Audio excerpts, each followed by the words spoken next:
και ανάβουν και ψήνουν τα φαγητά τους. Τι πάει να πει, παθαίνει τίποτα το φαγητό, στο χειρότερο. Είναι τα ξύλα. Θα πρέπει να βρούμε τρόπους να είμαστε πανέτοιμοι.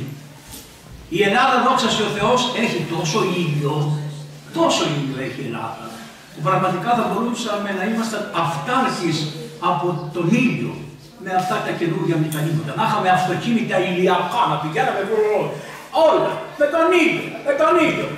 Αλλά σου λένε οι άλλοι, άμα πάμε τον ήλιο που γι' αυτό είπε ο Άγιος Κοσμάς ο Εκτολός, θα σας βάλω φόρο και στα παράθυρα. Τι εννοούσε? Θα σας βάλω φόρο στον ήλιο και στον αέρα. 4 παράθυρα έχεις, παίρνεις τον ήλιο περισσότερο από αυτό που έχει 2. Πλήρωσε. Δεν τα έχουν σκεφτεί, μη στεναχωριέστε, μας τα είπανε και οι άλλοι. Και όταν μας τα λέγανε σιγά. Και όμως, τσικ ήρθε. Και τώρα φτάσανε και σε ένα μέρος που είπανε ότι μάλλον την Κυριακή λέει να μην χρησιμοποιούμε τα αυτοκίνητα καθόλου, να μένουμε στα σπίτια μας, ώστε γιατί δεν υπάρχει πολύ πετρέλαιο και να κάνουμε οικονομία. Κάτι τέτοιο άκουσα, δεν ξέρω αν αυτά να είναι υπερβολές. Εσείς χριστιανοί μου, να μην φοβηθείτε τίποτα. Ό,τι και να γίνει, να μην φοβηθείτε. Μία τρίχα άσπρη, εγώ είχα τα μαλλιά μου μαύρα, σιγά σιγά άρχισαν και ασπρίζαν. Και είχα τα χέρια μου άσπρα και τα μαλλιά μου μαύρα. Και μια φορά πήγα σε μια ομιλία και έρχεται ένας κύριος και μου λέει: δεν τρέπεσαι να μου βάφεις τα μαλλιά σου?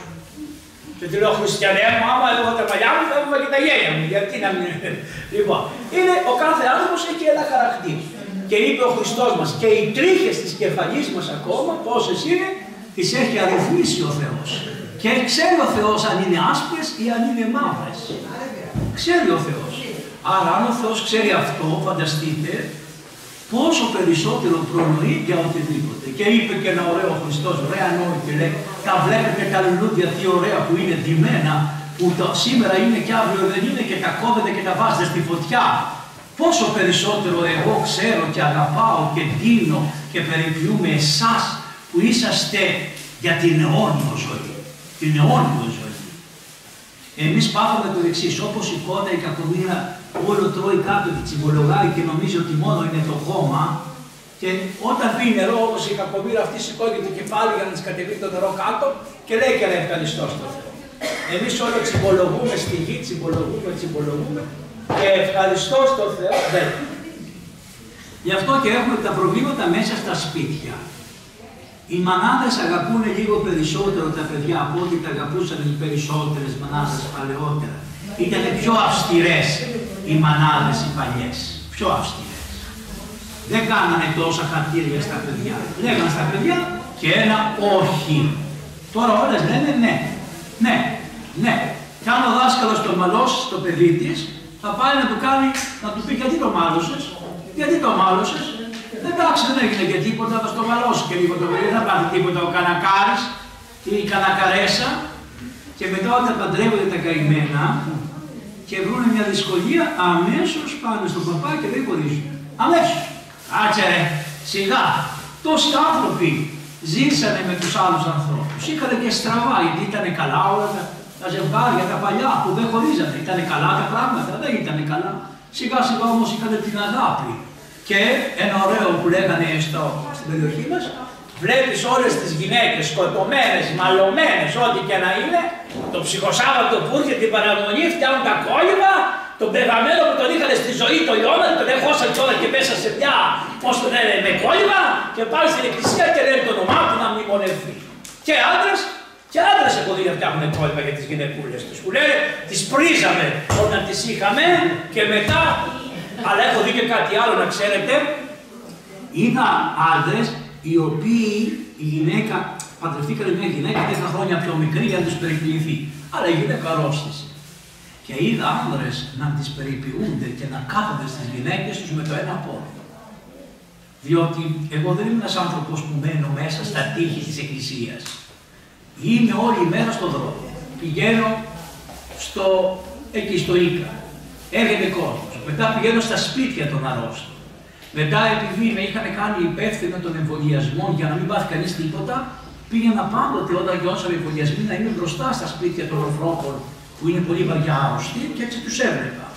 Μετά πάω στα νοσοκομεία. Μετά όποιος είχε άρρωστο μου έλεγε σε παρακαλώ να τον κοινωνήσεις.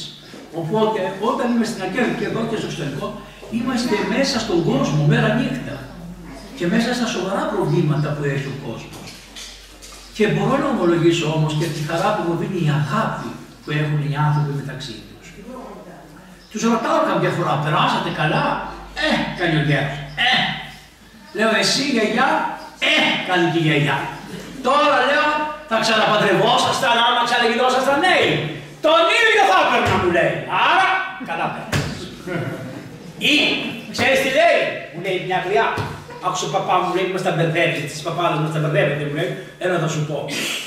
Επειδή δεν ξέρω πώς περνάνε οι άλλοι αλλού, θα έπαιρνα τον ίδιο. Αν ήξερα ότι έπαιρνα και κάποιος αλλού μια καλύτερα, θα έπαιρνα αυτόν που θα παίρνει και καλύτερα. Τα βλέπεις, γι' αυτό δεν ψάχνουμε στη ζωή μας. Εμείς όπου μας πάει η ζωή, το κύμα, το ποτάμι, όπου μας στάσει, θα σταθούμε να είμαστε τίμιοι στον εαυτό μας και στο Θεό. Τίμιοι να είμαστε. Τίμιοι. Να λέμε Θεέ μου, εγώ που βγαίνεις, έχω μία μύτη έτσι, έχω ένα στόμα έτσι, έχω τα αυτιά, είμαι υπερήφανος, είμαι έτσι. Ντόμπρα, ο Θεός αυτό θέλει. Ντομπροσύνη. Υποκρισιούλες, κρυμμένα πράγματα, κουτσομπολιά που τα έχουμε πολύ στην Ελλάδα, τα κουτσομπολιά. Πάμε. Υποδείξεις, κακιούλες και τέτοια, ο Θεός δεν τα θέλει αυτά. Και να είμαστε τίμοι. Και να ξέρετε και κάτι άλλο. Η Ελλάδα υπέφερε πάρα πολύ από τις διαιρέσεις που μας κάνανε. Και η πολιτική κλπ. Η Ελλάδα όταν πήγανε στη Γιάλτα τη δώσανε στην Αμερική. Όταν πήγανε στη Γιάλτα ο Στάλιν, ο Ρούσβελτ και αυτός ο Στάλιν ο Ρώσος, ο Ρούσβελτ της Αμερικής και ο Τσόρτσιλ. Αυτοί οι τρεις καθίσανε στη Γιάλτα και είπανε τι θα πάρει ο καθένας. Και είπανε την Ελλάδα θα την πάρει η Αγγλία. Τη δώσανε. Και ενώ τη δώσανε την Ελλάδα στην Αγγλία, και ενώ ήταν μπροστά ο Στάλιν, δεν γύρισε να πει στους ανθρώπους που είχαν εδώ, τους συνεργόμενους αριστερούς της μουσικής, να τους πει ρε παιδιά, μην εγωιζόσαστε, γιατί εγώ σας έχω δώσει. Σας έδωσα. Αλλά τους αφήναν τους ανθρώπους εδώ και κάναμε αυτή την κατάσταση που λέγεται εμπειριος πόλεμος. Και σκοτωθήκανε τόσοι άνθρωποι όσο σκοτωθήκανε και όταν ήρθε η Γερμανία εδώ. Να! Σταμάτησε. Αντί να είμαστε ενωμένοι και αντί να έχουμε τόσο, θα είχαμε τόσο πληθυσμό, καθίσαμε και βγάλαμε τα μάτια μεταξύ μας γιατί μας κορυδεύουν. Δεν μας αγαπάει κανείς ποτέ. Μας κάνανε ποτέ κανένα καλό? Κανένα. Σας λένε ένα μεγάλο ψέμα ότι οι ξένοι κάνανε την αρμαχία του Ναβαρίου για να μας βοηθήσουν να απελευθερωθούμε από τους Τούρκους. Αυτό είναι ψέμα. Κάνει αλήθεια. Ο Κολοκοτρώνης, που ήταν πολύ σοφός, είδε ότι θα τη χάσουμε την Ελλάδα. Η Επανάσταση είχε αρχίσει και χανόταν. Γιατί είχαμε φίλους πολέμους. Μας βάλανε και μάλλον ένας Έλληνας βλέπεις, δύο Έλληνες βλέπεις. Ο ένας θέλει να κάνει τον διοικητή και κανείς δεν θέλει να κάνει τον υποδό. Όλοι θέλουν να είναι διοικητές. Να ξέρεις ότι ο καλός υποτακτικός γίνεται καλός γέροντας. Ο καλός στρατιώτης που υπάκουσε τον στρατηγό του μπορεί να γίνει καλός στρατηγός. Εάν δεν περάσει στη διαδικασία αυτή, δεν μπορείς. Έτσι για να μάθεις να κεντάς, δεν πειράζει. Δεν πειράζει, ας μιλάτε, καφές είναι. Έτσι λοιπόν για να μάθεις να κεντάς πρέπει να πας μια καλή κεντίστρια. Όταν πας στην καλή κεντίστρια δεν της πεις. Δεν το κάνεις καλά, το κάνεις έτσι. Κάνεις ταπείνωση, κάνεις διδασκαλία, μαθαίνεις. Ο Κολοκοτρώνης λοιπόν κατάλαβε ότι τη χάνουμε τη δουλειά. Ο Ιμπραήμ είχε έρθει, είχαν έρθει αυτοί οι Αραβάδες από κάτω από την Αίγυπτο, σφάζανε, σκοτώνανε, προδότες από εμάς που πηγαίνανε με αυτούς, ο Νενέκος, τέλος πάντων, παντού τα πάντα. Λέει ο γέρος, θα φτιάξουμε ένα πειρατικό στόλο. Πειρατές θα γίνει. Ρε γέρο, εσύ είσαι της ξηράς, τι θες στη θάλασσα. Θα φτιάξουμε ένα πειρατικό στόλο. Και φτιάξαμε ένα πειρατικό στόλο. Και τι κάναμε. Όποιο καράβι της Αγγλίας βλέπανε, το περικυκλώνανε και τι κάνανε. Παίρνανε το καράβι και αφήνανε το πλήρωμα να φύγει. Γιατί η Αγγλία δεν ήταν τόσο εναντίον του να γίνει η Ελλάδα κράτος. Όταν πιάνανε τα γαλλικά καράβια, τι κάνανε? Τα βουλιάσανε μαζί με τους ανθρώπους που ήσαν μέσα, γιατί οι Γάλλοι πάντα ήταν εναντίον της χώρας. Τα πιάνανε στον πάτο. Δεν ήταν ένα και δύο, ήταν τόσα πολλά αυτά που πάθανε, που άρχισαν να κάνουν το εμπόριο και τα λεφτά. Τα λεφτά ήταν το όλο θέμα. Και είπαν τι να κάνουμε, δεν μπορεί αυτοί, πάει κάτι πρέπει να τους κάνουμε γιατί δεν μπορούμε να τους ελέγξουμε. Αυτοί βάζανε τουρλότα και τους καίγανε ζωντανούς όλους. Τους Ρώσους τι κάνανε για τους Ρώσους? Τα ίδια. Τους παίρνουν τα καράβια που είχαν ρωσική σημαία. Αλλά επειδή ήταν η ίδια πίστη με εμάς, τουλάχιστον δεν σκοτώναν ανθρώπους. Έτσι δυσκολευτήκανε οι καημένοι, οι μεγάλες δυνάμεις. Και είχαμε ένα μεγάλο, πολύ καλό άνθρωπο που μας διοικούσε τότε, ήταν εκεί ο Καποδίστριας, όπως ξέρετε.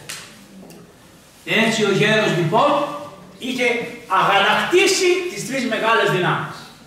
Και είπανε, τελείωσε.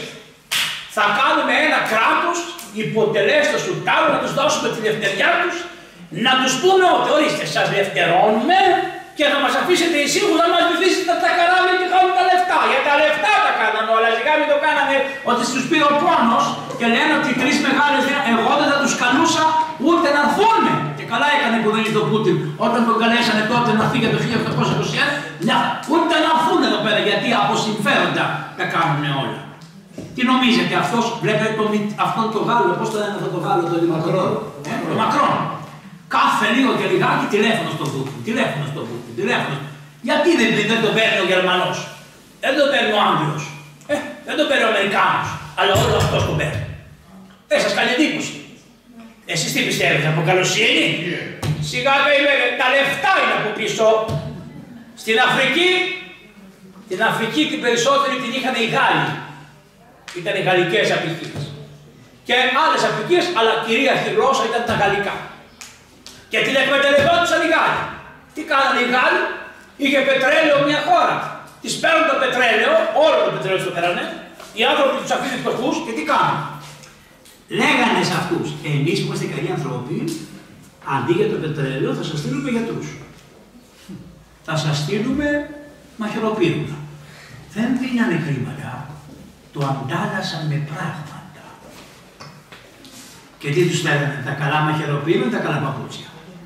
Ότι γι' αυτό αυτοί οι περίφημοι γιατροί χωρίς σύνορα που έχετε ακούσει, όπου είναι στην Αφρική τα συμφέροντα της Γαλλίας, εκεί είναι και οι Έλληνες που είναι οι γιατροί χωρίς σύνορα. Γι' αυτό οι δικοί μας οι Έλληνες, οι γιατροί χωρίς σύνορα, όταν απεφάσισαν να πάνε να βοηθήσουν τη Ιουγκοσλαβία που βορβαδιζότανε, οι γιατροί χωρίς σύνορα της Γαλλίας και όλοι αυτοί τους είπαν ότι δεν θα πάτε. Και είπαν οι γιατροί δικοί μας, γιατί δηλαδή μόνο αν βορβαδίσετε η Βοσνία θα πάμε. Αυτοί δεν είναι άνθρωποι, όλοι άνθρωποι είναι. Και τους διώξανε από αυτή την ομάδα των γιατρών χωρίς σύνορα. Βλέπετε, δεν είναι προσφορές. Από κάτω είναι πολιτικά συμφέροντα. Τι κάνει τώρα η Ρωσία, η πιο έξυπνη ακόμα? Πάει στα κράτη της Αφρικής και τους λέει, πετρέλαιο, μάλιστα, πόσο θέλετε, τόσο. Θα σας δίνουμε τα λεφτά στο χέρι. Και ελάτε σε εμάς. Και όλα τα κράτη τώρα της Αφρικής καίνε τις γαλλικές σημαίες και σηκώνουν ρωσικές. Τι σημαίνει αυτό? Εμείς εδώ νομίζουμε ότι θα γίνει ο Τρίτος Παγκόσμιος Πόλεμος. Ο Τρίτος Παγκόσμιος Πόλεμος έχει αρχίσει και για όλα είναι, η αιτία είναι το πετρέλαιο, η ενέργεια, το φαγητό. Γιατί? Η Κίνα, άλλη μεγάλη δύναμη, μην έχετε στενά μυαλά, να είστε ανοιχτοί ακόμα. Και πώς να περάσει τούτο το βαρκάκι που το λένε Ελλαδίτσα μέσα από όλα αυτά, πώς να περάσει? Και αν έχει και ανθρώπους πολιτικούς που δεν πιστεύουν στον Θεό, ποιος θα τους φωτίσει, ο μαμονάς, τα λεφτά, η δόξα? Πρέπει ο άνθρωπος, η Ελλάδα έχει ανάγκη να πιστεύει στον Θεό, να τη βοηθήσει ο Θεός. Γι' αυτό ο Μακρυγιάννης είπε, όλα τα άλλα κράτη αν μην πιστεύουν στον Θεό. Η Ελλάδα που είναι τόσο μικρό κράτος και έχει τόσους εχθρούς από πάνω, από κάτω, από δεξιά, από αριστερά, από δύση, από ανατολή, μόνο ο Θεός τη σώζει την καημένη. και η ευλάβεια των ανθρώπων. Έτσι λοιπόν ο Μακρόν, για να μην χάσει τα δικαιώματα, τρέχει κάθε λίγο και λιγάκι στον Μαυροπούτιν και του λέει: Πουτινάκο μου, σε παρακαλώ πάρα πολύ, μη μου πειράζεις τις χώρες από τις οποίες εγώ μασάω. Κράτα εσύ να μασάς από εκεί που θέλεις και άσε μου και εμένα κάτι να μασάω κι εγώ. Έχουν αυτοί αγάπη, λυκοφιλίες είναι αυτές για να κάνουν τις δουλειές τους. Αυτό όμως που το βλέπετε στη μεγάλη σκηνή να γίνεται, δυστυχώς το ίδιο γίνεται και στις μικρές σκηνές. Και στα χωριά τα ίδια γίνονται. Και οι οικογένειες μεταξύ μας τα ίδια κάνουμε. Και να μην σας πω πολλές φορές και μέσα στην οικογένεια την ίδια, το μικρό πυρήνα της οικογένειας, πολλές φορές, οι μάμες καμιά φορά αγαπάνε λίγο το ένα παιδί λίγο παραπάνω, τα ξέρετε από τα κόλπα, και από εδώ μαλώνετε, πεθαίνουν και δεν σας αφήνω αυτό που θέλετε, και εσάς για ένα χτήμα μπορείτε να στεναχωριώσετε. Μη στεναχωριέστε καθόλου. Είδα εγώ να πεθαίνουν άνθρωποι από αυτή τη στεναχώρια. Όχι. Να τα αφήσετε και να πείτε: Θεέ μου, εσύ με αδίκησαν οι γονείς μου, με αδίκησε το κράτος. Εσύ Θεέ μου ξέρεις το γιατί, συγχώρεσέ τους, δώσ' μου τη δύναμη να τους συγχωράω και εγώ, να τους κατημερίσω, δώσ' μου τη δύναμη Θεέ μου. Δεν την έχω, δεν μπορώ να πω, θέλω να τους πνίξω, δεν μπορώ να το πω, αλλά δώσ' μου τη δύναμη. Και ο Θεός είδα εγώ, τώρα είμαι και εγώ 61 χρονών, και είδα από μικρό παιδί ότι ο Θεός δίνει ευλογία στους ανθρώπους που κάνουν την Αγία Υπομονή. Γιατί εσείς και τα χέρια σας έχετε, και τα πόδια σας έχετε, και τα ματάκια σας έχετε, και αν σας έρθει μια αρρώστια μπορείτε να πάτε και σε έναν γιατρό. Εγώ γνώρισα 12 χρονών παιδί το 1972-73, πήγα πρώτη φορά στους λεπρούς. Σε αυτούς τους Αγίους που ακούτε τώρα, τον Άγιο Νικηφόρο, τον Άγιο Ευμένιο που ακούσατε το λεπρό, εγώ πήγα 12 χρονών παιδί. Δεν μας άφηνε οι γονείς μας να μπούμε στους περιβόλους των λεπρών, φοβούμενοι ακόμα τότε, είχαν ακόμα το φόβο ότι τάχα μου μπορείς να κολλήσεις από τους λέπρα, ενώ είχε ήδη θεραπευθεί. Και πήγαμε εκεί και είδαμε ανθρώπους χωρίς κεράκια, χωρίς ποδαράκια, χωρίς τα δάχτυλάκια τους έτσι, και θα σας πω ένα φοβερό πράγμα. Ο πατήρ Ευμένιος, μία Αργυρό και μία Αντίνα, βαφτίσανε ενός πολυτέχνου τα παιδιά, ένα παιδί βαφτίσανε από όλα, το βγάλανε η Κατερίνα νομίζω, και το είχαν να το μεγαλώσουν. Και τους έδινε μία σύνταξη το κράτος, δεν τους την έδινε έτσι. Τους έβαζε να δουλεύουν μέσα στο λεπροκομείο. Τι κάνανε?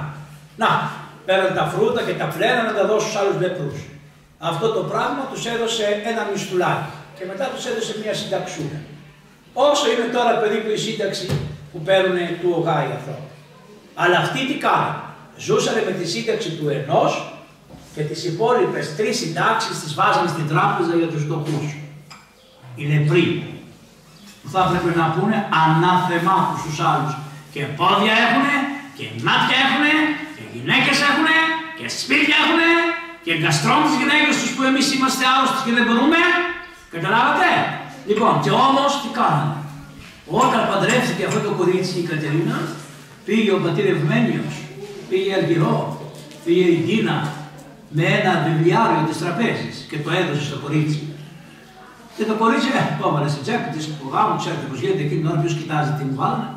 Και όταν πήγε στο σπίτι με τον γαμπρό και ανοίξανε, 4 εκατομμύρια δραχμές της είχαν μαζέψει από την ημέρα που γεννήθηκε μέχρι την ημέρα που παντρεύτηκε αυτοί οι φτωχότατοι άνθρωποι, οι πικραμένοι άνθρωποι, και το δώσανε στο κορίτσι για να κάνει την αρχή της ζωής. Τα άλλα παιδιά τα είχαν βαφτίσει βουλευτές, να μην πω τα ονόματα και συγχυζόμαστε όλοι, και λέει τώρα η Κατερίνα, οι βουλευτές που μας είχαν βαφτίσει και ήταν στο γάμο μας, δεν μας δώσανε ένα πολύ μικρό δώρο, τους βάλαμε τα αδερφιά. Οι λεπροί που βαφτίσανε εμένα, μου δώσανε το μεγαλύτερο, το πιο μεγάλο δώρο οικονομικά. Τι συμβαίνει λοιπόν, τι συμβαίνει? Μπορείς και με τα λίγα, αν θέλεις, αν αγαπάς, αν έχεις τον Χριστό, να βοηθήσεις τους ανθρώπους. Και να βοηθάμε τους ανθρώπους. Ο μπαμπάς μου, η μάνα μου ήταν ελεημονού, έκανε πολλές ελεημοσύνες, έκλαιγε από τον μπαμπά μου το πορτοφόλι, έβαζε το χέρι μέσα στο τσιτζάκι, το πορτοφόλι, του κέρδε ο μπαμπάς μου, Μαρίτσα, κάτι μου λείπει. έλεγε ο πατέρας μου. Του λέει, καημένα δεν έχεις μεθύσει καλά, ποιος ξέρει. Του έπαιρνε λοιπόν κατοστάρικα, διότι δεν δουλεύανε οι γυναίκες στην εποχή εκείνη. Βέβαια είχε φέρει την πρίκα της, η οποία ήταν το σπίτι που ζούσαν, άρα θα είχαμε ενίκιο. Αλλά κανείς άντρας εκεί της εποχής δεν σκεφτόταν ότι από την πρίκα της γυναίκας κάνουμε οικονομία. Δεν το είχανε, διότι ήταν η εποχή, οι ισχυρογνώμονες. Δεν είχαν μια αίσθηση ισότητας με τη γυναίκα, ισοτιμίας, όχι ισότητα. Δεν είναι είμαστε ίσοι, είμαστε την ίδια τιμή. Δεν μπορείς να βάλεις τη γυναίκα να σηκώσει 10 κιλά παραπάνω από τους ένας άντρας, αυτό μπορεί ο κάθε άνθρωπος. Και ένα άρρωστο παιδί, αλλά έχουμε ισοτιμία. Δεν είμαστε ίσοι στην τραβάλα, αλλά έχουμε ίση τιμή. Θα τιμούμε τους ανθρώπους. Ο πατέρας μου έκανε άλλες ελεημοσύνες πιο σοβαρές από ό,τι έκανε η μάνα μου. Η μάνα μου έπαιρνε λεφτά και τα έδινε. Ο μπαμπάς μου έλεγε. Της έλεγε, Μαρίτσα, αυτή η κοπέλα γιατί δεν δουλεύει? Λέει, η μάνα μου δεν βρίσκει άντρα μου δουλειά. Ωραία. Θα τη βάλουμε σε μια δουλειά να δουλεύει. Θα τη βάλουμε καθαρίστρια σε ένα λεωφορείο να καθαρίζει.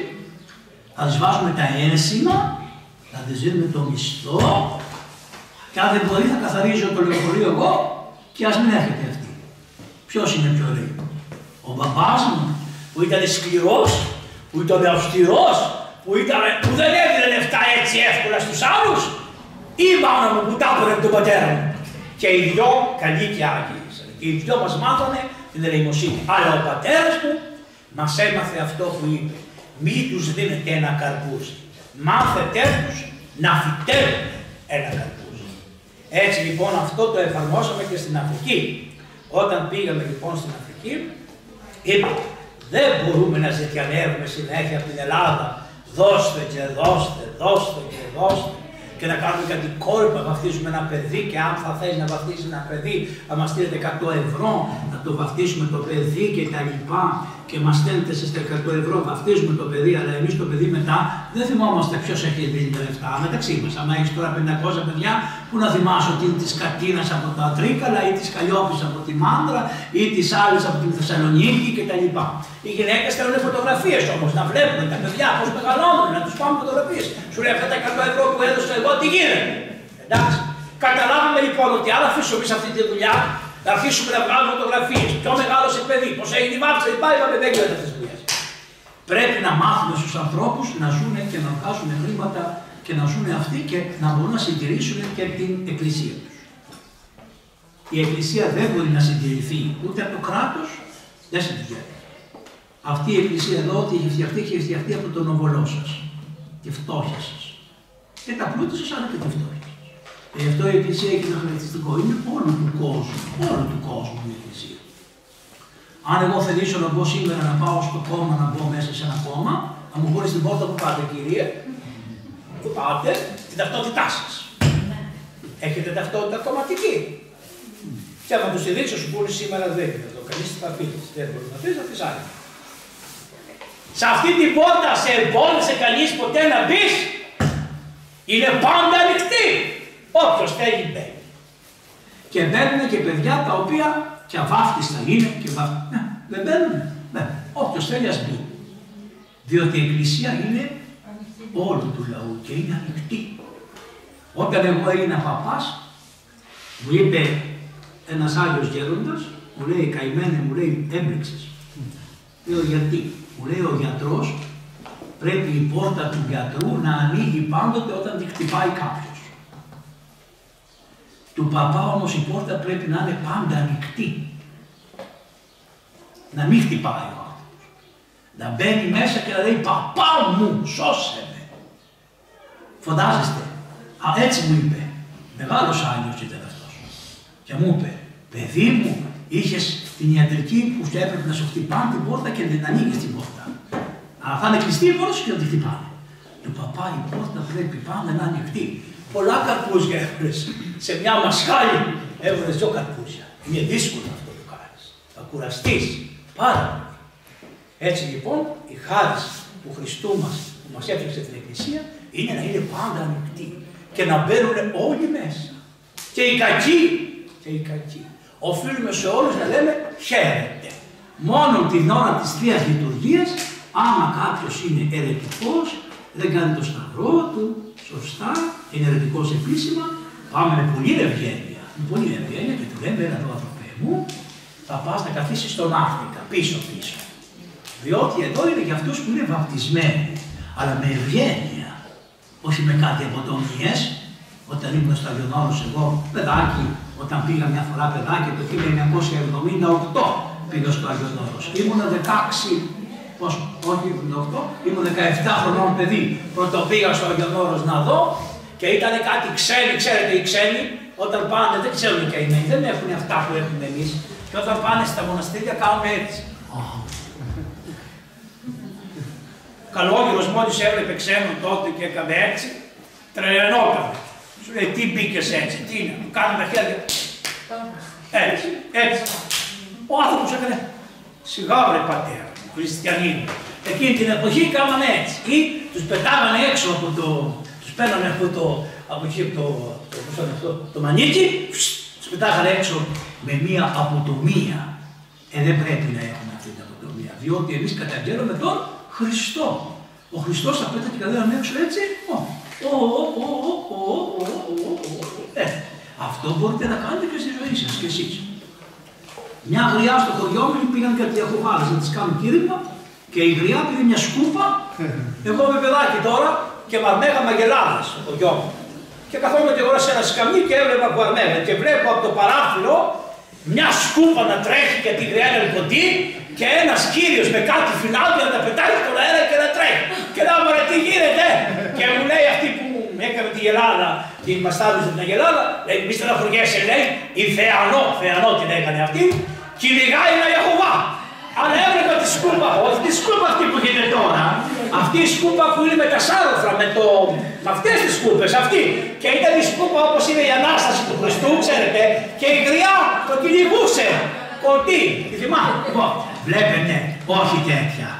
Θα τους διώχνουμε, αλλά με αγάπη, με σεβασμό τους ανθρώπους. Βεβαίως άμα το κοίταξε τι συμβαίνει. Ο χριστιανισμός είναι μια λεγόμενη φιλική θρησκεία. Δηλαδή, επειδή μας λέει όλο υπομονή, υπακοή, ταπείνωση, έχει έτσι λιγάκι το ήπιο. Ο μουσουλμανισμός είναι επιθετική θρησκεία. Ο εβραϊσμός είναι επιθετική θρησκεία. Σου λέει, το βλέπεις πως μιλάει ο Μαυροερντογάν. Και δεν κοιτάζει ο Ερντογάν που είχε τη Βοσνία, που είχε την Ερζεγοβίνη, που είχε τη Ρουμανία, που είχε τη Ιουγκοσλαβία, που είχε την Ελλάδα, που είχε τη Συρία, που είχε την Αίγυπτο, που τα είχε όλα και έχει φτάσει τώρα να έχει εκεί, αλλά βρει σε εμάς. Βρε χριστιανέ μου, κοίτα τι έχεις εσύ εκεί πέρα και άσε μας. Αυτή είναι μια πολιτική, ένας πολιτικός τρόπος που γίνεται. Εμείς οι χριστιανοί δεν έχουμε την επιθετικότητα, έχουμε πάντα την άμυνα. Την άμυνα. Αλλά όταν μας αδικούν, ο Χριστός που του δώσανε μια σκαμπιλάρα, τι είπε σε αυτόν που τον σκαμπίλησε. Ξέρετε, λέει, ποιος είναι αυτός που τον σκαμπίλησε. Μερικοί πατέρες λένε ότι ήταν αυτός που τον έγινε καλά εκείνη την Κυριακή που ήταν ανάπηρος και περίμενε 38 χρόνια στο κρεβάτι και του είπε πήγαινε και Μικέτη αμάρτανε. Του το είπε κιόλας. Καταλάβατε. Αυτός τον εκτύπησε. Αυτός το κεράκι του το έκανε καλά για να τον εκτυπάει. Ο αχάριστος. Ο αχάριστος. Του την έδωσε του Χριστού. Και είπε ο Χριστός. Ρε εσύ του λέει, γιατί με χτυπάς. Όπως βλέπετε αυτό το γιατί με γύρισε το όνομα μου. Δεν το γύρισε. Ενώ έλεγε στον κόσμο, άμα σε χτυπήσουν από το όνομα μου, γύρισε άλλο. Όχι. Δεν γυρνάμε. Κάτσε αυτό αγάμου. Όχι, δεν έχουμε τέτοια.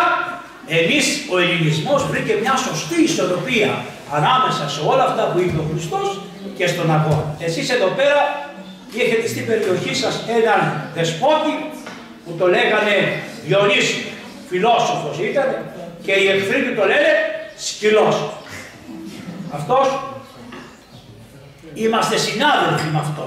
Όχι μόνο διότι είναι ο ιερεύς και μετά έγινε και δεσπότης της Λάρισσας, αλλά όταν πήγε στη Λάρισσα λέει είναι κανένας χριστιανός εδώ και του είπανε να, δεν υπάρχει χριστιανός εδώ, κανένας. Στη Λάρισσα που ήταν ο Άγιος Αχίλιος δεν υπήρχε ένας χριστιανός. Και του λέμε, άντε πήγαινε παρακάτω και ήρθε εδώ στην Τρίκη, στα Τρίκαλα. Και έγινε δεσπότης στα Τρίκαλα, εδώ πέρα.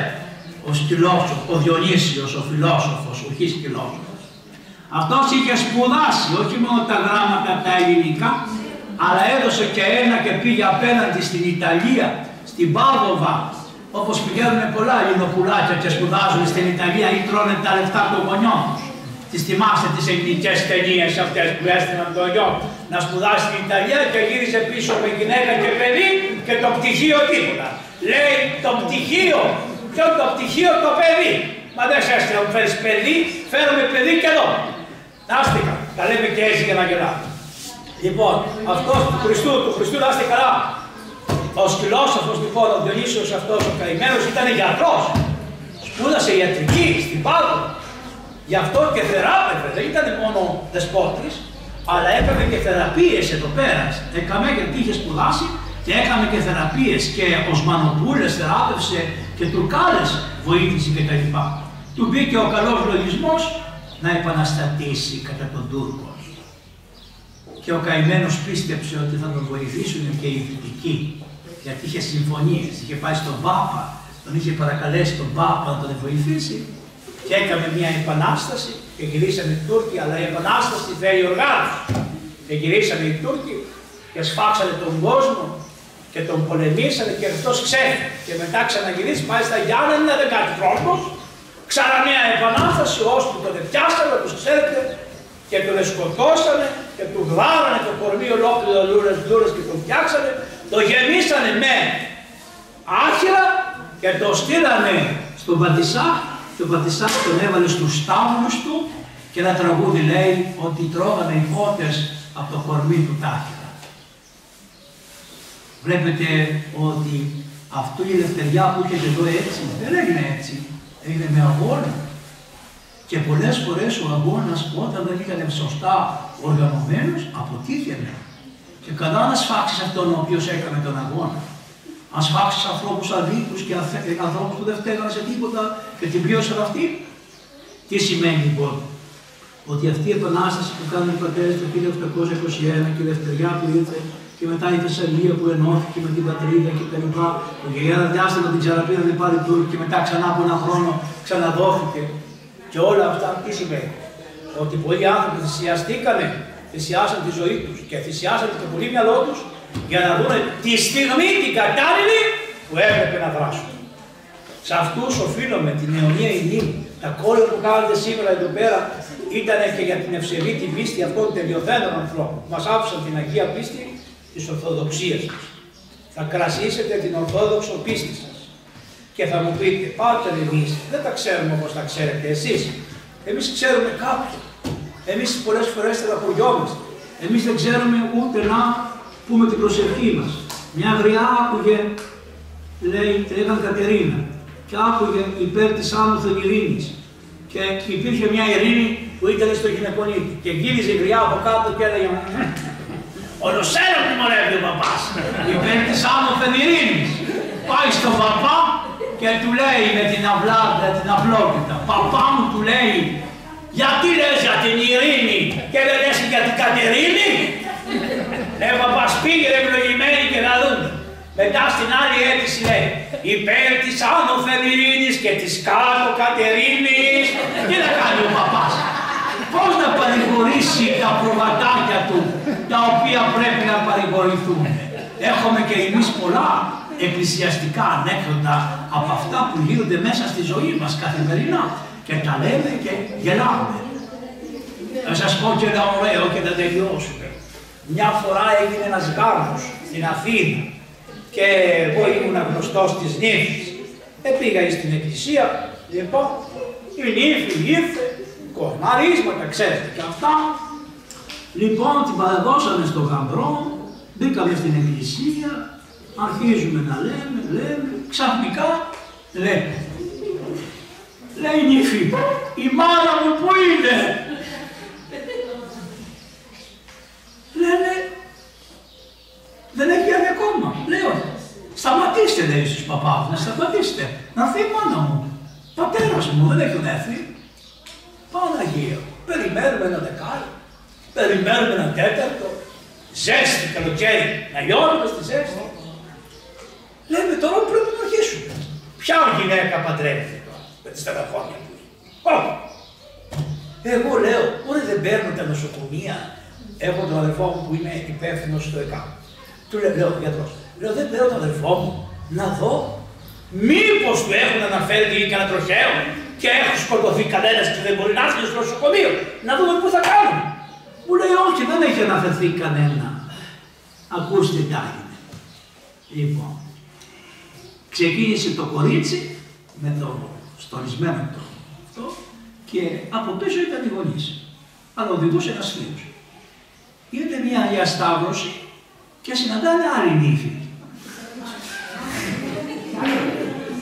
Άλλο αυτοκίνητο που έμοιασε. Κάνει στροφή ο γέρος και παίρνει το άλλο αυτοκίνητο. Και πήγανε, να πούμε, πώς να σας πω, για να πάτε στα Τρίκαλα και πήγανε στη Λάρισα. Όχι απόσταση, πολύ μεγάλη. Και έλεγε ο γέρος, μα δεν μου μοιάζει από εδώ.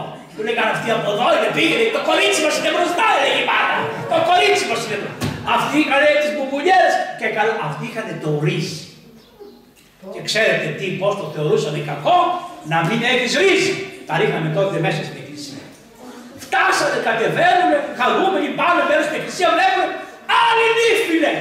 Δεν είναι το κορίτσι μας. Πού μας έφερες, βρε, του λέει, πάμε να φύγουμε. Φύγανε λοιπόν και ψάχνουν να βρούνε τώρα, δεν είχαν αυτά, τα GPS-ια, άντε να βρεις άκρη. Δεν είχαν τηλέφωνα με την άνεση να παίρνουν και τα λοιπά. Δεν το σηκώνανε κιόλας το τηλέφωνο, είχαν κάτι αυτά τα παλιά τις μπακατσές. Ξέρετε, τα λοιπά, αυτό έγινε πριν. Τώρα ο άνθρωπος έχει τελικά, πριν 17 χρόνια. Λοιπόν, που δεν είχαν ρύσει, λένε, λέει η κοπέλα, αφού έμαθε ότι η μάνα της είναι καλά και θα έρθει τουλάχιστον, ησύχασε, άντε βλέστε. 3 φορές είπα τον Απόστολο, 3 φορές. Τον τράβαμε, τον ξετράβαμε, τον ξετράβαμε. Έλα που εμείς στην Αθήνα κάνουμε τους γάμους τον ένα πίσω από τον άλλο. Καταλαβαίνεις τι έγινε. Να έχει έρθει άλλη νύφη να κορνάρει και να γίνεται χαμός απ' έξω, μασαρία, κακό και να μην έχουμε και ρύζι. Λέω, παπά, εσύ κανένα ρύζι. Μου λέει, δεν έχω. Κάτσε, βγαίνω εγώ, πάω σε μια πολυκατοικία, χτυπάω το κουδούνι. Στην Αθήνα. Τριν, τριν. Τι θέλετε, μήπως έχετε μπαρμπαμπέλ. Το ρύζι, το μπαρμπαμπέλ. Σας παρακαλούμε, λέω, έχουμε το γάμο και ξεχάσατε να φέρουν το ρύζι. Μήπως έχετε να μας δώσετε λίγα ρύζι. Βγαίνει ένας από πάνω, μου λένε μπας στον Αγγίριστο και εσύ και μπαρμπαμπέλ. Λέω να χτυπήσω τον από κάτω. Βγήκε ένας καλός άνθρωπος, είχε ένα καλάθι, μου κατεβάζει ένα μπαρμπαμπέλ. Τρέχω στην εκκλησία. Την ώρα του Ισαΐα ήρθε και το ρύζι το δικό μου και μόλις τελειώσαμε τον Ισαΐα μπήκε η μάνα μέσα. Τι θέλω να σας πω, αυτά είναι τα δικά μας τα ανέκδοτα που ζούμε και ζούμε μέσα στην εκκλησία και έχουμε και τα ωραία μας και τα ωραία μας έχουμε και εμείς, τα ανέκδοτά μας, τα παπαδικά που τα ζούμε από τον κόσμο, τα έχουμε πάθει από τον κόσμο και τα ξέρουμε. Να είστε καλά και του χρόνου να είστε, η φετινή πέρσι πάτε κάνατε. Ναι, θα πεις μισό λεπτό. Πέρσι κάνατε πέρσι. Θα πεις μισό λεπτό. Κάνατε και πέρσι. Λοιπόν, ναι. Φέτος τώρα πιστεύω και του χρόνου να ανοίξει ακόμα περισσότερο και σιγά σιγά να ξανάρθετε, να έρχεστε όλοι σιγά σιγά περισσότερο στο λαό, να δώσετε όλοι, για να κάνετε αυτή τη συμμετοχή και να πείτε και σε άλλους ανθρώπους. Ναι, πέστε τι θέλετε. Ναι. Όλα όμορφα και ωραία. Εγώ έχω τη μια χαριτωμένα παιδιά μου. Το μισέο μου είναι παιδί με ειδικές ανάγκες. Όταν με βλέπουνε, μπορείτε να με εξηγήσετε γιατί με πετάνε έτσι. Γιατί με πετάνε έτσι. Και είναι κι άλλοι 3 χειρότεροι που δεν θέλουν. Θέλω να μου το εξηγήσεις αυτό. Θα το πω τώρα εγώ. Και ναι, θέλω να μου το εξηγήσεις. Δηλαδή, εγώ είμαι περήφανη, είμαι ηρωίδα μάνα, αλλά γιατί να με κοιτάνε. Άκουσα. Εντάξει. Άκουσα. Μπορείτε, είπατε. Να λέμε και εμείς αδικά μας. Βέβαια. Εμείς, εγώ το παιδί τι, είμαι άρρωστη και έκανα αυτό το παιδί. Ή οι άλλοι είναι καλοί και δεν έκανε τέτοιο παιδί. Να σου πω τώρα εγώ. Λοιπόν, καλή μου κοπέλα. Εγώ... Θα μου εξηγήσετε. Μη βιάζεις. Εγώ καλή μου παιδιά δεν έκανα. Μου έδωσε η Εκκλησία 2 παιδιά. Ναι. Το ένα παιδί είναι με ειδικές ανάγκες. Και εγώ με ειδικές ανάγκες, το μισέο. Εγώ το πήρα. Εσύ το γέννησες. Ναι. Το πήρα. Ακούσε το παιδί τι μου έκανε μια μέρα. Είμαι στο Σύνταγμα. Και το παιδί το είχε πειράξει ζέστη, νευρίασε και άρχισε να φωνάζει. Αυτός ο παπάς είναι μαλάκας. Αυτός ο παπάς μαλάκα, παπά, μαλάκα. μαλάκι στο Σύνταγμα, στην πλατεία. Γυρίζανε και με κοιτάζανε όλοι σαν τον βρωμερότερο άνθρωπο του κόσμου. Και είπα λοιπόν κι εγώ, Θεέ μου, το παιδί δεν είναι και δικό μου. Γιατί πρέπει να φάω το σκατό όλο από αυτούς τους ανθρώπους. Τους γύρω. Μια άλλη μέρα πήγα να φάμε με τα παιδιά σε ένα τραπέζι στην Καλαμάτα. Και ο άνθρωπος εκεί που μας έφερε το φαγητό λέει, και το χαζό αυτό δικό σας είναι το παιδί. Έχω και χαζό, έχω και επιστήμονα. Και του απήντησε η πρεσβυτέρα. Τα άλλα παιδιά δεν ξέρουν θα πάνε στον παράδεισο, αλλά αυτό θα πάει σίγουρα. Στον παράδεισο. Δηλαδή, τα παιδιά τα άλλα που έχετε και τα νομίζετε ότι είναι υγιή, μπορεί να είναι τόσο βλαμμένα στην καρδιά από την υπερηφάνεια, από την κακία και από τη δυνατότητα να κάνουν το κακό, που ένα παιδί το οποίο είναι, μπορεί να μην μπορεί να κάνει το κακό και να είναι μόνο αγαθό και να πάει στον παράδεισο ακούραστα. Και όχι μόνο να πάει στον παράδεισο αυτό, αλλά να γίνει τέτοιο άλογο στον παράδεισο που να σέρνει και όλους τους υπόλοιπους στον παράδεισο. Όμως, η Εκκλησία οφείλει να στηρίζει τη μητέρα, την οικογένεια, κρυφά και φανερά, που έχει αυτό το βάσο. Άλλη δουλειά της Εκκλησίας είναι, εάν μπορεί να διδάσκει τους ανθρώπους, ώστε πρώτον να μην προσέξουν το άρρωστο παιδί. Αν είσαι πραγματικός χριστιανός και δεις ένα παιδί άρρωστο ή ένα παιδί που φωνάζει, δεν πρέπει να το προσέξεις. Γιατί εσύ όταν έρχεσαι στην Εκκλησία, κοιτάς το πρόσωπο του Χριστού. Γιατί ακούς αν ένα φωνή, ένα παιδί φωνάζει. Ξέρω μερικούς επιτρόπους, οι οποίοι όταν έρθει ένα παιδί και κλαίει, πάνε και το λένε πέρασε έξω, λέει τη γυναίκα, πέρασε έξω, πέρασε έξω. Ξέρω ότι μερικούς τους ενοχλεί το κλάμα. Όμως, και το κλάμα δεν έπρεπε να το ακούς. Γιατί το ακούς, γιατί προσέχεις τους άλλους. Αν δεν πρόσεχες τους άλλους και είχες το μυαλό σου στον Χριστό, δεν θα φερώσουμε με αυτόν τον τρόπο στον αδελφό σου. Επίσης οι άνθρωποι, όταν χτυπάει η καμπάνα ότι πέθανε κάποιος, κάνουν τους σταυρό τους και λένε «Δόξα σοι ο Θεός που δεν είμαι εγώ». Ακόμα και ο άντρας να πεθάνει μιας γυναίκας ή η γυναίκα να πεθάνει ενός άντρα, λένε «Δόξα σοι ο Θεός που δεν είμαι εγώ». Αυτά που σας λέω είναι βαθιά.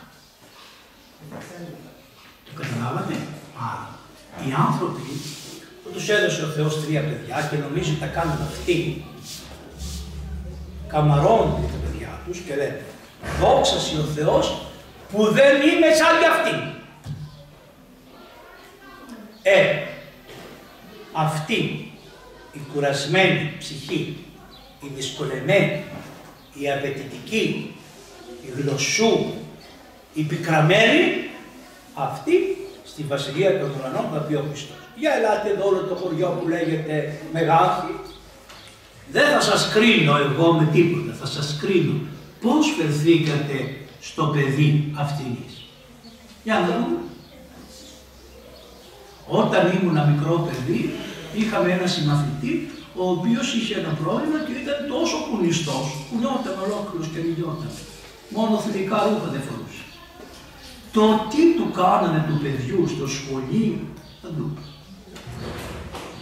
Εμείς, ο πνευματικός μας έλεγε, εγώ για να μην το συναντήσω το παιδί και του πω καλημέρα και νομίζουν όλοι ότι είμαστε γνωστοί και φίλοι, μόλις τον έβλεπα από εκείνο το πεζοδρόμιο, πέρναγα στο άλλο. Για να μην συναντηθούν. Παιδάκι. Να μην συναντηθούν. Περάσανε 30 χρόνια. Μια μέρα στον πατέρα Ευμαίνιο, ήρθανε εκεί στο νοσοκομείο των Λιμωδών, φέρανε τα παιδιά που είχαν AIDS. Και τότε τα παιδιά που είχαν AIDS δεν τα αφήνανε να είναι έξω, τα βάζανε μέσα στο νοσοκομείο με κάγκελα.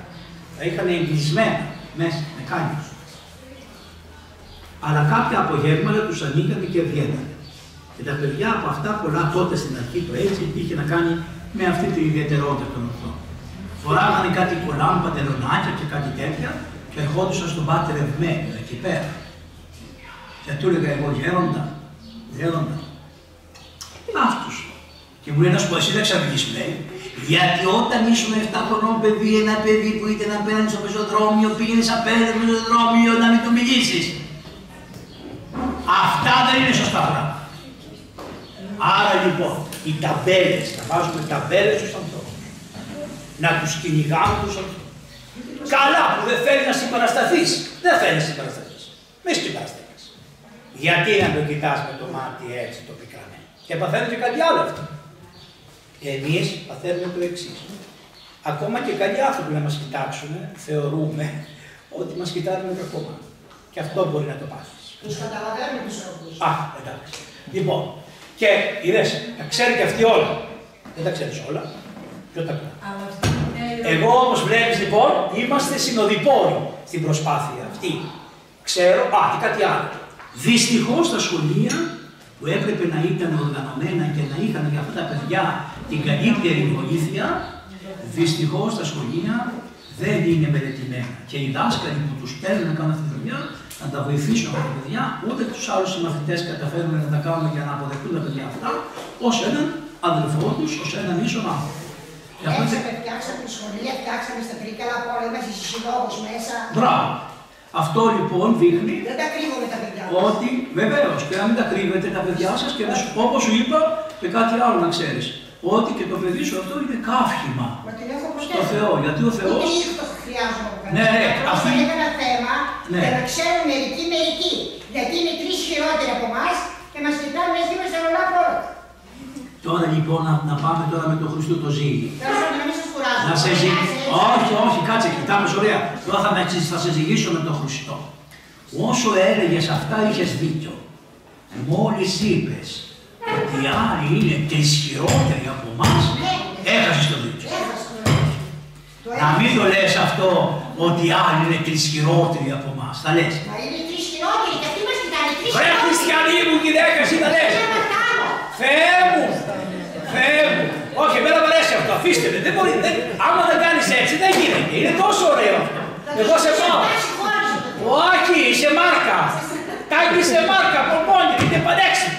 Πάει να, άκουσε να σου πω. Δεν θα λες και ισχυρότεροι. Θα λες άλλοι άνθρωποι που έχουν και αυτοί προβλήματα με τα σπίτια τους, κοιτάζουν εμένα. Αυτό ήθελες να πεις. Έτσι είναι σωστά, γιατί μακράνε. Εσύ που έφτιαξες τα σχολεία, να αρχίσουν και να μιλώ και εγώ τη γλώσσα. Εσύ που έφτιαξες σχολεία, εσύ που έφτιαξες τους συλλόγους, είναι μεγάλη αγωνίστρια. Θα σας καλέσουμε στο σύλλογο, γιατί δεν σας βρήκανε. Να δω, τι να σου πει. Μα δώσ' το λόγο. Στο δίνω. Σου πω και κάτι άλλο. Δώσε το δέχτη στον κύριο Σπύρο, τον πάτερ Σπύρο και θα... Τα κούργα, μην λες κύριο Σπύρο, θα παπάς, θα πάθεις συγκοπή. Πάτερ Σπύρο. Να είσαι καλά πάντως, εδώ. Να είσαι καλά, εγώ χαίρομαι, γιατί όταν όλοι συγκαταβαίνουν και λένε ναι, τι να κάνουμε. Είναι πολύ ωραίο να κάποιος να πει τη γνώμη του και έτσι να έχει και μία αντίδραση για να γίνει πιο ζωντανός ο διάλογος. Να είστε καλά, σας ευχαριστώ πάρα πολύ, χρόνια πολλά και του χρόνου να είμαστε καλά. Δεν μας ενόχλησε τίποτα, σα ίσα. Έδωσε αφορμή να γίνει πιο καλά το πράγμα. Είμαι υπερήφανη. Να είσαι.